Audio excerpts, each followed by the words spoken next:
السلام عليكم وإن شاء الله تكونون بخير. واليوم أكلتنا غير، يعني الأصحاب الذوق الجميل. اليوم الوالدة بتسوي لكم الباتشا أو الكراعين، وهي سهلة جدا وعبارة عن كراعين وبعض الخضار والبهارات نحطهم على بعض وتطلع لنا أكلة ولا أروع. وطبعا اللي يعرف هالأكلة أكيد عارف أن طعمها لذيذ وفوائدها عظيمة للبشرة والعظام والكثير، يعني لو أعددها محتاج الفيديو كامل. والحلو بهذه الأكلة إن طريقتها جدا سهلة لكن تاخذ وقت على النار، فالوالدة بتسويها بجدر ضغط عشان تسرع العملية. واللي ما جرب هالأكلة أتمنى يجربها وإن شاء الله بتعجبه. المهم ما أطول عليكم ويلا نروح للمكونات.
انتهينا من عمل هذه الأكلة اللذيذة، ونفس ما انتم شايفين هذا الطبق الوالدة اضافت له الخبز وحطت الكراعين واخر شيء الشوربة، وطلع معانا هذا الشيء الجميل. وعندنا هذا الطبق واللي فيه الكراعين والشوربة بدون اي اضافات ثانية. وبصراحة الواحد محتار يبدي باي طبق، لكن راح ابدي بالشوربة. شوفوا الكراعين ذايبة والخضار من الاخر شكله شيء لذيذ جدا.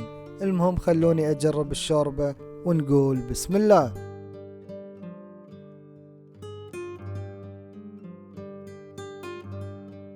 بصراحة عجبتني الشوربة. وننتقل للطبق الثاني، وشوفوا شلون كل شيء ذايب، شوفوا شلون العظم يطلع بكل سهولة. المهم خلونا نجربه مع الخبز ونقول بسم الله.